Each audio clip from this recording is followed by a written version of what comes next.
So here it is. I got a new project. I picked this up about 2 weeks ago, and I figured I'd better do a video on it, kind of do a little walk around introduction on it. It might already be in one of my other videos in the background. So I've had this about 2 weeks now. It's a 91 Camaro 3rd gen. The specs on it, I guess this originally is, I think it's a 3-liter V6. I know for a fact it was a 5 transmission, had the stick shift, 5-speed.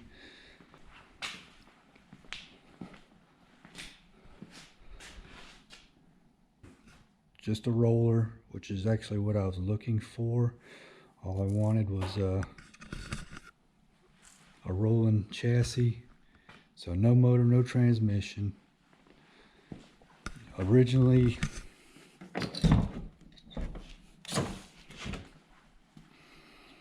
like I said, originally it was a 5-speed. You see all the pieces and parts still. Of course, you see the cracked dash pad. That's pretty much standard nowadays. Everything else is original in here. One of the selling points for this, for me, was the interior. It's pretty good condition. Other than the fact that the headliner's gone, the carpets are in decent shape. The seats are in decent shape. Door panels look good. Like I said, obviously the dash is trash. These dashes are always trash.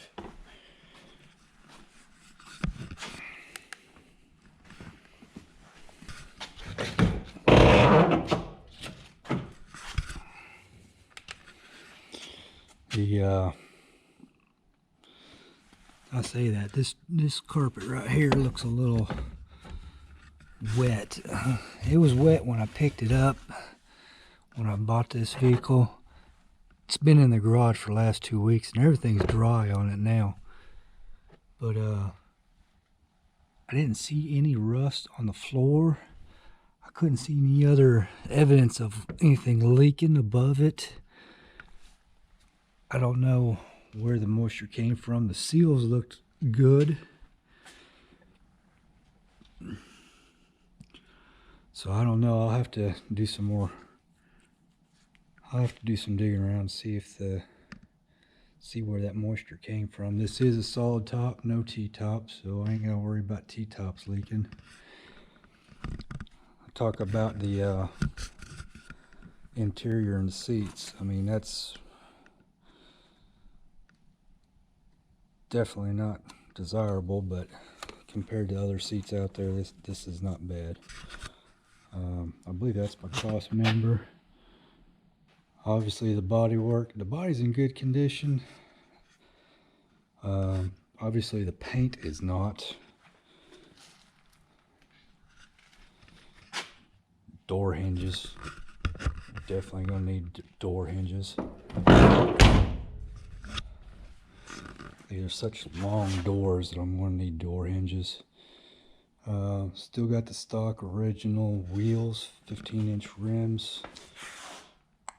Got the ground effects on here. The paint's coming off on it. It does have the ground effects. I'm not going to say this is a rough vehicle, but it is by far not a pristine vehicle. There's a couple things, a couple issues.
you'll probably start seeing it in the background of some of my other videos that I'm be putting out here shortly for the other truck.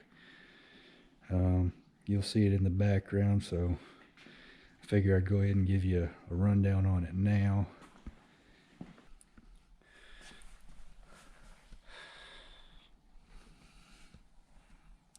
Everything's pretty much stock on this thing.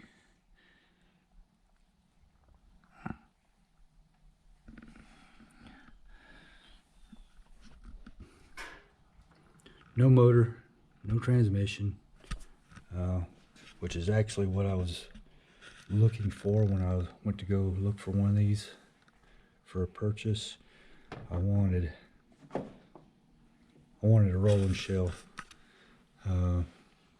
rolling chassis. I didn't want anything already added to it.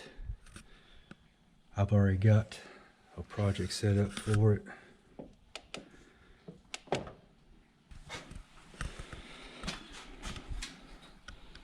This is what I got. I got a 6-liter LS. It's an LQ4. Came out of a 2003 Chevy Express van. I don't know what else to say about it. I'm not too well versed on LS's, but I'm gonna do what everybody else on the internet's doing, and do an LS swap. So that was the main driver for getting one without a motor and transmission. I've already got the motor here. As far as transmission goes, I'm hoping to be able to put I'd like to put a 4L80E in it. I've heard those are the toughest transmission they got for these LS swaps, so that's what I'm looking to do. So that's what I got. Plans are stick that 6-liter LS in it. I'd like to get a 4L80 transmission. What little bit of internet research I've done, as far as cross members for these 3rd gen Camaros for a 4L80, very difficult to find, if anybody even makes them. I haven't been able to find anybody that makes a cross member for these. I just watched a video from LSX Matt. He's doing a 3rd gen Firebird Trans Am. He says that you can do a 4L60E cross member transmission mount. Says that'll fit, or at least he's read that it's fit, so that's the route he's going. I'm gonna hold off until he gets that working before I decide to go out and purchase a 4L80. I don't have one yet, so I'll wait for that to pop up, see how he does that. He was able to squeeze it up in the trans tunnel, no issues. A little bit of massaging, but he got it to fit in there. But I'm gonna see if he can get that cross member to work, see if it'll tie into his torque tube, and see if it'll work with the rest of the 3rd gen pieces and parts before I go out and get one. If not, I know that I guess the next one I might be doing is the Turbo 400. We'll see. First step, let's get this roadworthy. I have been on the road with it. Our front steering is all jacked up. I don't know if my videos have caught up to this point, but you'll see that in some of the other videos. I'm fighting my front end alignment. As soon as I can get this thing on the road, then I can start focusing on this. I'll still forever be upgrading and modifying this. I've still got things that I got to do on the interior. So just because I get that front end alignment done doesn't mean that I'm going to be done with this vehicle. I'd eventually want to get, I still got a lot of interior pieces and parts that I'm wanting to do, and I need to finish the doors. I'm not going into that on this video. Right now, this is in hot standby, and it's not far away. I've got some pieces and parts for the 51 Chevy truck that hopefully is going to get me putting this thing on the road. So hopefully I'm not far from jumping over to the 91. Jump from the 51 to the 91. So future plans for this thing, what my build objectives will be is I'm going to put some of the subframe connectors in it to stiffen up the chassis. I'd like to get a Wonder bar. Evidently these things are notorious for having the frame crack, especially over here by the steering gearbox, power steering gearbox. Eventually, and it won't be at the top of my list, but eventually I'd like to get I don't know if I want to get a different rear end or just upgrade. I'm riding drum brakes right here. I gotta look at the build code on this. Maybe, not quite sure. I know I got a 10-bolt rear end, but I don't know what the gear ratio is. I know I got drum brakes, so I might swap out for a 4th gen Camaro rear end. Comes with rear disc brakes. Either way, I'd like to upgrade the rear of the disc.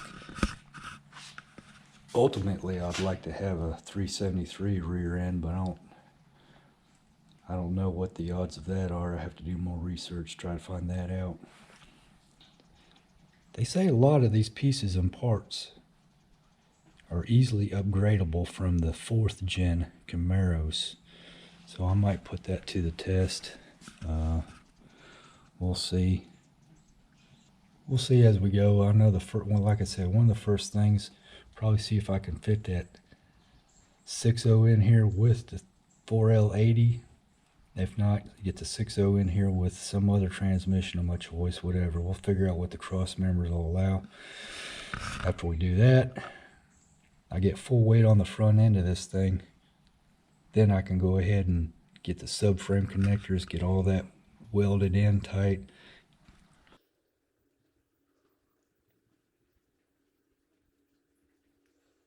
AC unit, no idea. Condition of it. Definitely not going to be a priority.